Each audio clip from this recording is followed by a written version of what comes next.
Sacred Harmony, where truth and transformation meet. Tonight, we are joined by Greg and Michael of Embodied Recovery, whose work bridges therapy, breath, ancient wisdom, and the radical act of returning to love. Together, we explore how addiction and resistance are not enemies, but invitations to awaken to life's deepest melody. Welcome to the show. It's an honor to have you. Oh, Oh, thank you so thank much you. for having us. Yeah, what a sweet invitation. Thank you for the way you announced us. Yeah. So, what does awakening to melody mean to you? And how do we begin to hear that music in a world so loud? Oh, yeah. Oh, great question.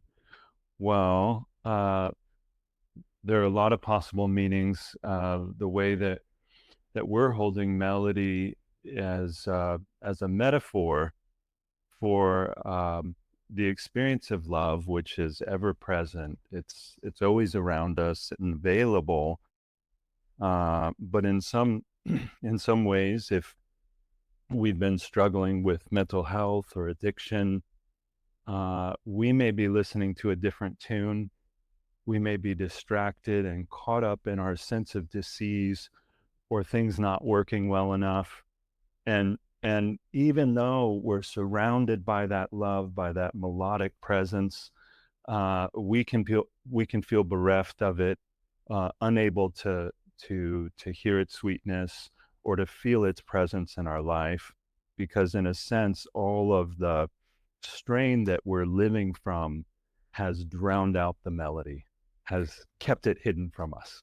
And you said in a world so loud, Yeah. and in part, yes, the world can absolutely be a very loud place. And there's also this part of our own process that wants to play songs other than the song of love. We want to play songs of judgment and songs of rightness and songs of upset. And so, yeah, we're this effort to get back to one's awareness of love's presence can be a big undertaking.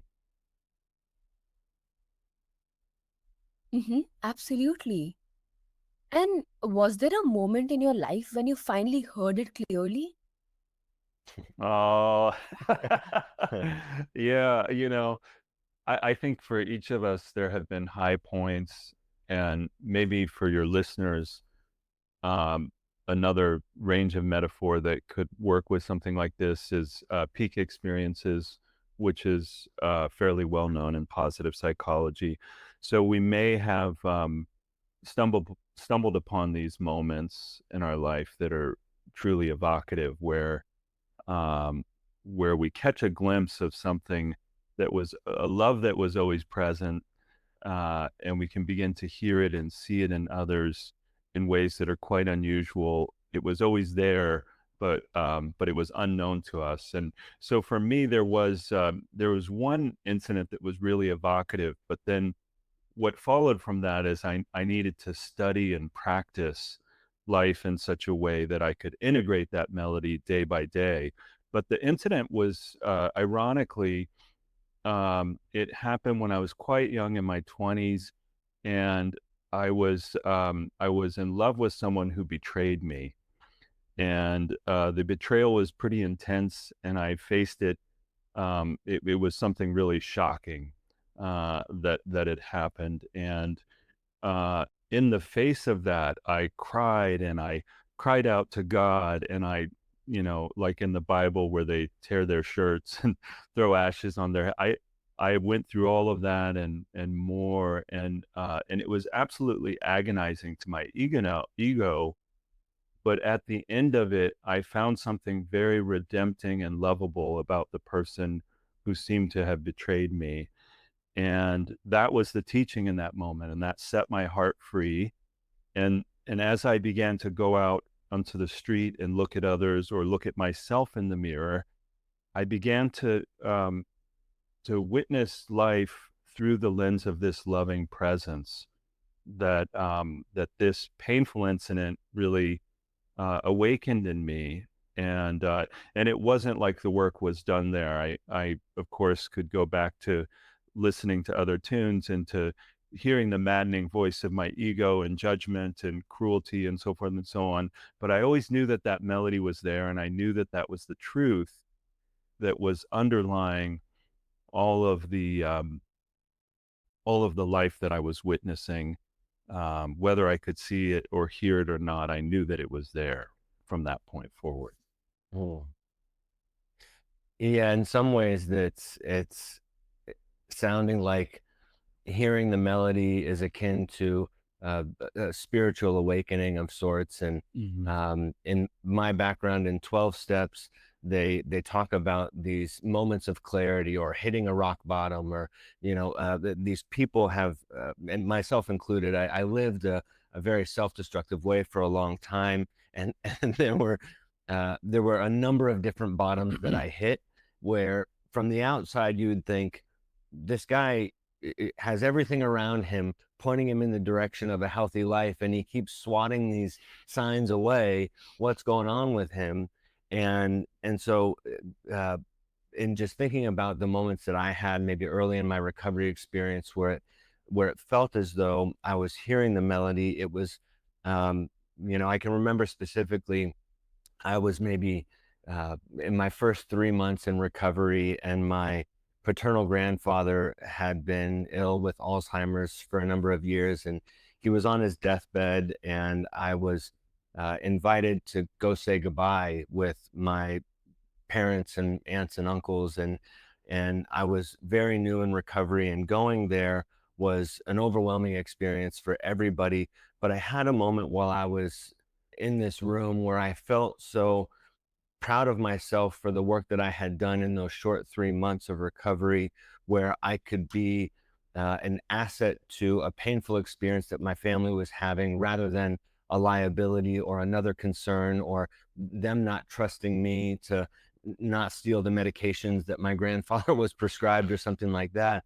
And so for me, that moment was just feeling a sense of um, uh, stability in myself, and to be available for the truth of the moment that was happening, rather than being so caught up, like Greg was saying, in my own ego driven thought process that was thinking about me, what I wanted to do, and how to get out of there.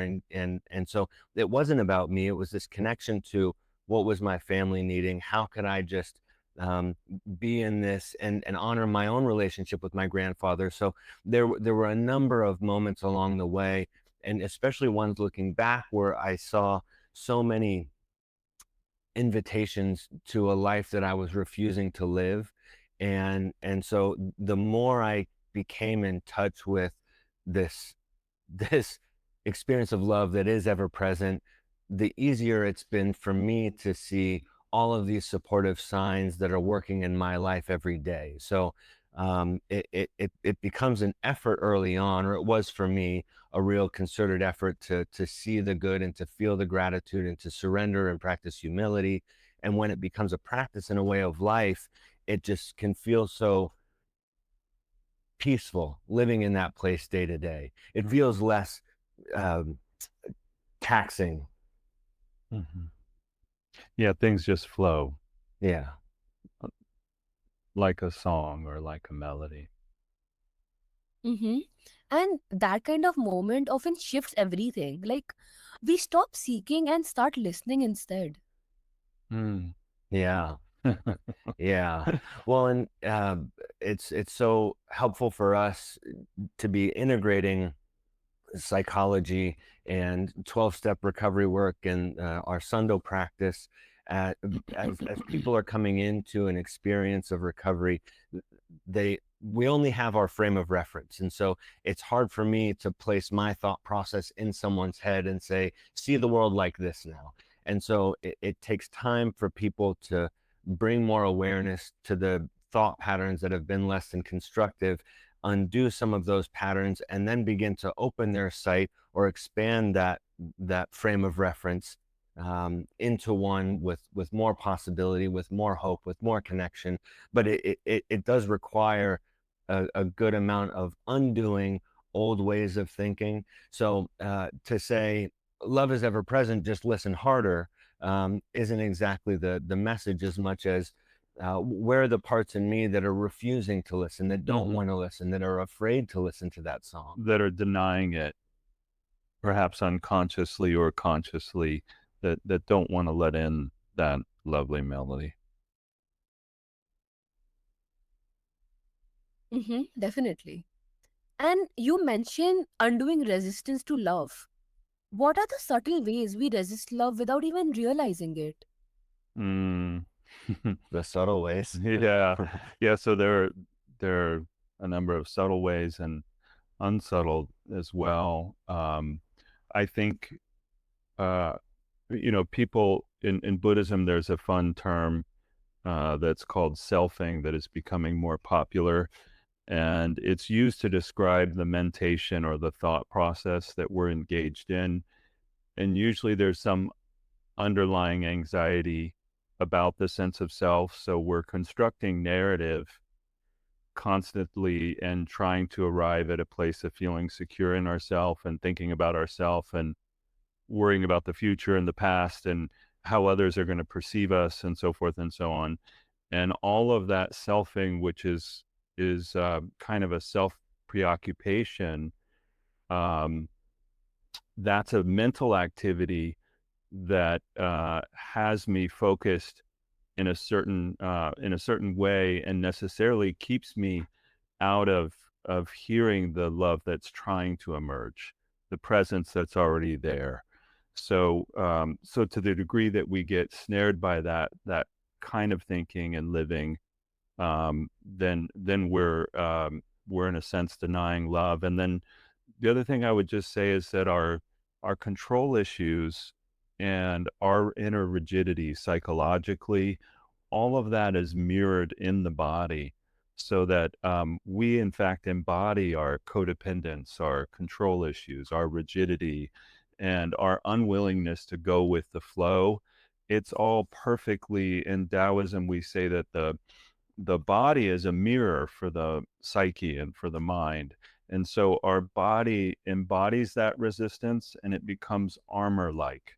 And so our felt sense and our body has become rigid, and it's almost as if we're walking around in these, what do I want to say, knights of armor. We're carrying all these extra layers of defense, which can dull our senses and can dull our apprehension of emotions and can keep us blocked from the channel of that love, which really is in our heart space.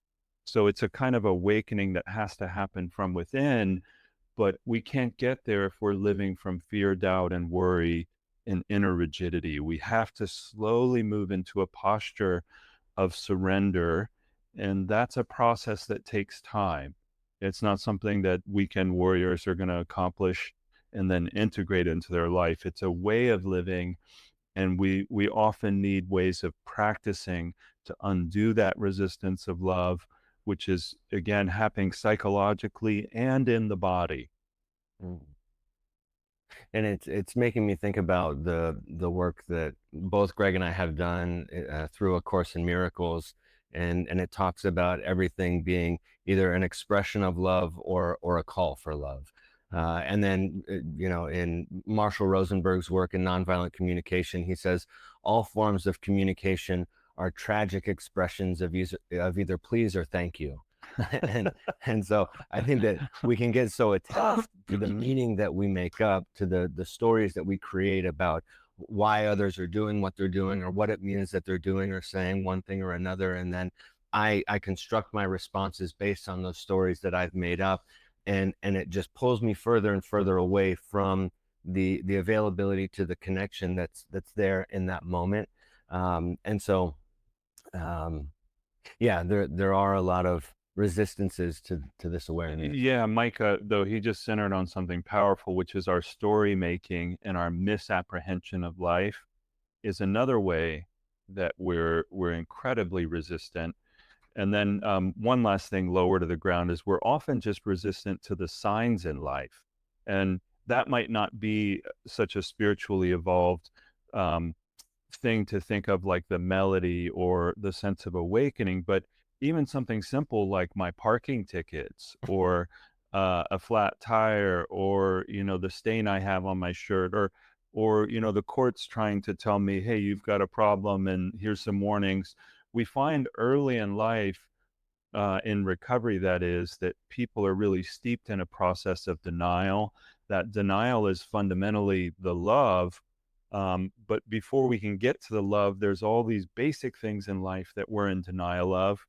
And that's another form of denying the melody, Mm. which is like, I'm not paying attention to the facts of life. The meeting's at 8, but I show up at 8:15 and I wonder why I'm so stressed.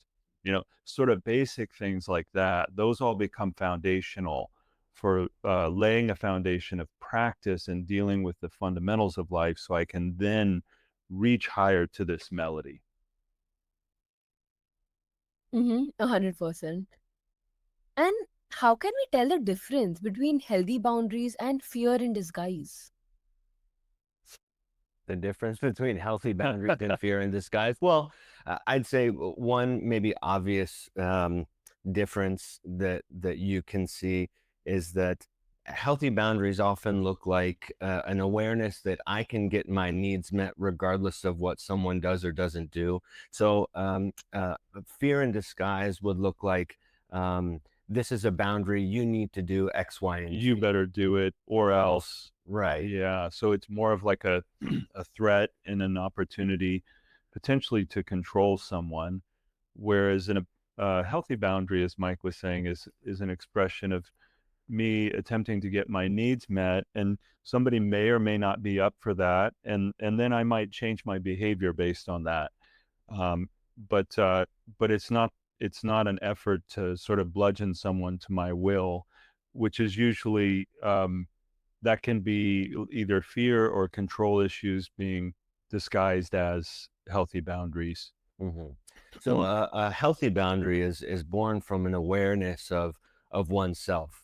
I'm connected to my wants and needs. I feel confident and comfortable in expressing those wants and needs in relationship without the expectation that someone do what I want or give me what I need because they because they like me, right? I don't hold the expectation that because they care about me, they'll do what I want them to do.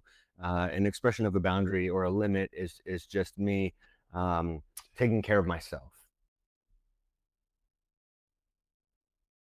Yeah, that's a tough one. So many of us are taught to guard what we should be opening. Mm-hmm. Mm-hmm. Sure. Yeah, and I think that there are a lot of people that have reasons for being guarded. Many people have past that have taught them that trusting is dangerous, that to Mm-hmm. trust someone is risky business.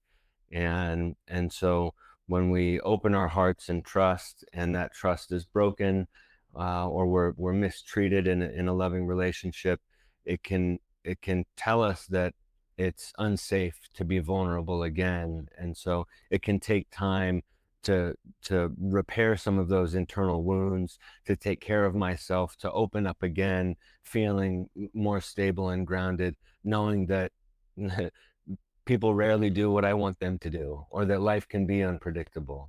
Yeah, and usually people need to go through something that we call an emotionally corrective experience. So in the past, maybe it meant injury and punishment to be open and available and vulnerable, and so I needed to guard myself.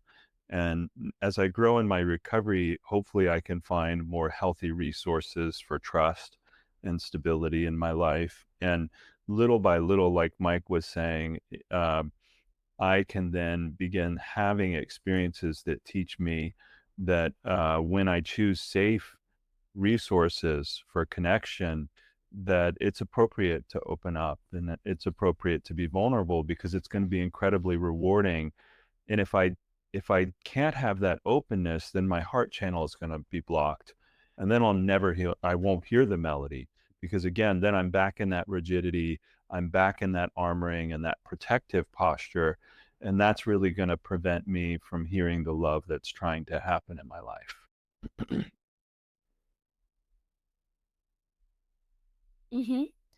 And how do your teachings blend ancient practices like Sundo with modern recovery psychology.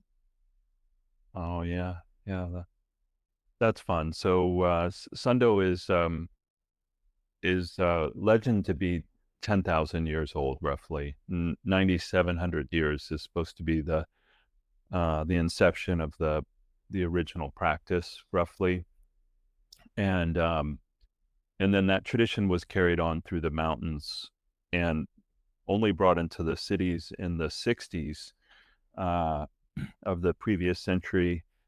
And it's fascinating to see that it's based on many ancient awarenesses that are now being borne out by modern science.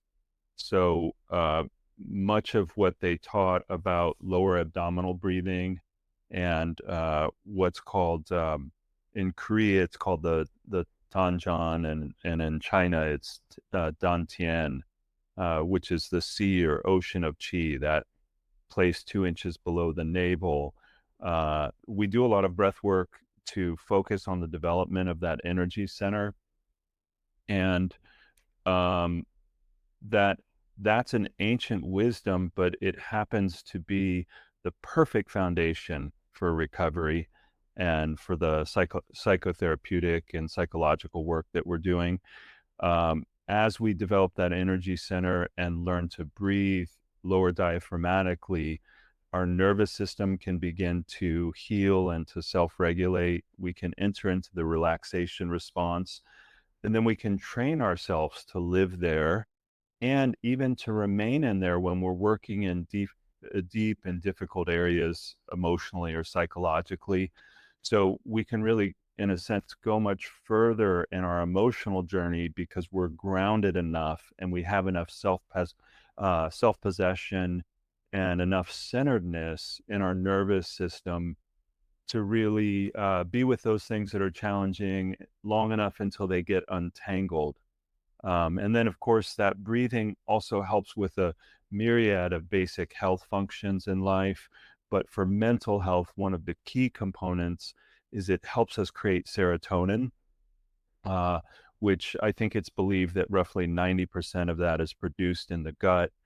And with in conjunction with the vagal nerve, which is also stimulated through this lower diaphragmatic breathing and the lengthening of the inhalation and exhalation, we can produce more serotonin, and this improves our mood. So we've just seen people who have been deeply depressed awaken to a whole new sense of inner well-being, a sense of happiness, and even profound joy through this practice.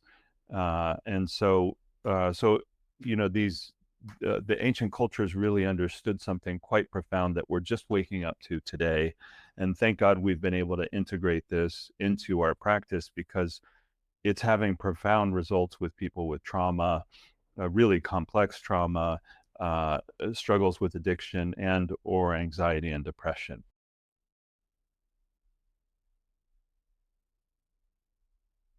100%. And is there one practice you think most people overlook that could truly reconnect with them with themselves? There's probably more than one, but the most basic one that that we really like to stress, because again, there's this primary connection between the mind and the body, which is regulated through breath. So we can really address both our mind and body and bring them to a place of health and profound well-being by learning how to breathe properly. And so we think this is foundational. Every moment of your life, you're going to need to know how to breathe. And if you can learn to do it well, both your body and your mind will thank you profoundly. And you will see that it's foundational to an awakening to a life that's really rich and full of that melody that we're seeking, full of that heart opening, uh, and that is so deeply rewarding.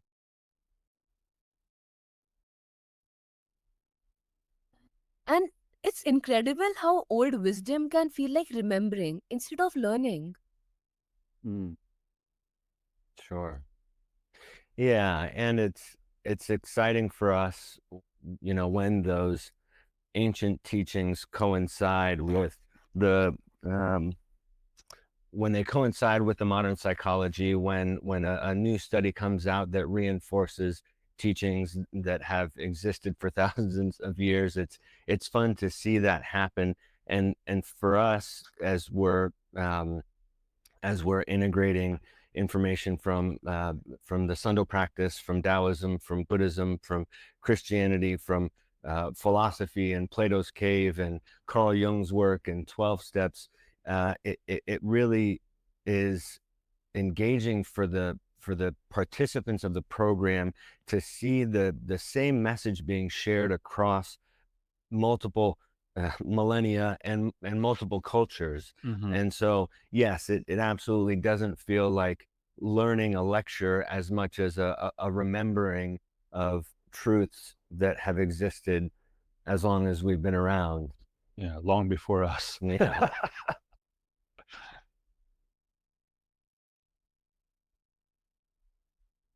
Right.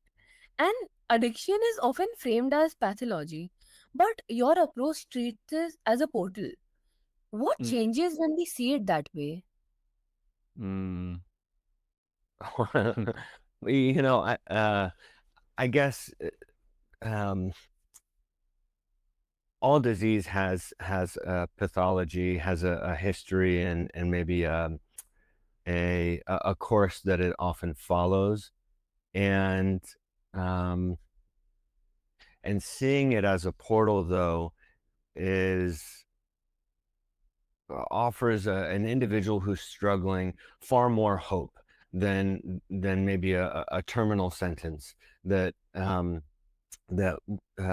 for someone who's struggling with addiction to get to that point in their life where they're willing to get support.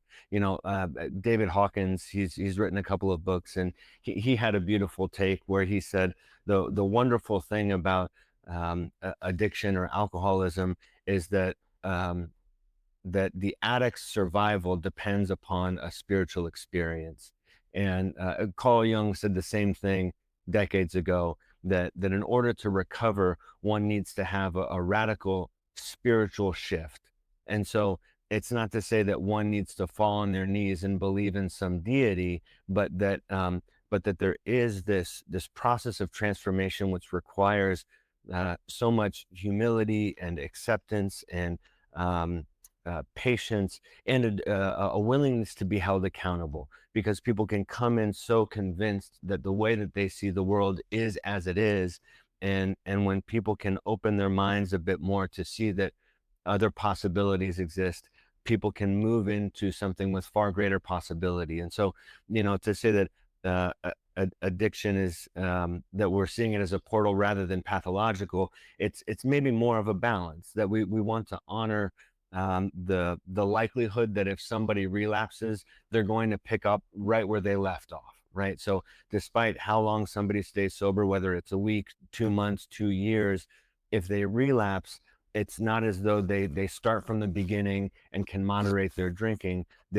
Um, they likely pick up right where they left off, drinking, a fifth of vodka a day prior to getting sober the last time. And so there is a truth in that pathological sense, but um, it's less of um, someone's moral failing that landed them in treatment as much as a beautiful opportunity for them to do some work that they might not have ever done had they not struggled with an addiction. If I didn't have an addiction, I would just assume that I'm a normal person that's living his life with no need for the support of community or therapy or a daily practice. But because of the ways in which I struggled earlier in my life, I was introduced to some ways of living that have granted me a life beyond my wildest dreams because of recovery. That's amazing. And that shifts everything from shame to compassion, from brokenness to becoming. Mhm. Yeah, yeah. There's there can be a pretty wide gap between brokenness and becoming, or people can experience it that way. That I don't want to I don't need enlightenment. I just want a little less miserable. And and if they can get to that place of a little less misery, the prospect of becoming feels far more tangible, is far more exciting. And so when people are coming into treatment, let's say, we're not promising enlightenment. We're not promising, that they will become idealized as much as that that they'll be able to reconnect with a self that's more connected to the decision making capacities in their mind, rather than living from a place of stimulus and response, rather than reacting to life, far more capable of choosing the life that they want. 100%. So, Greg and Michael remind us that life is always singing. We just have to drop the noise and let it move through us. If something stirred within you tonight, pause, breathe, and ask, where am I resisting love? Then choose, gently, to a little more in. Until next time, may your melody be clear and your heart open.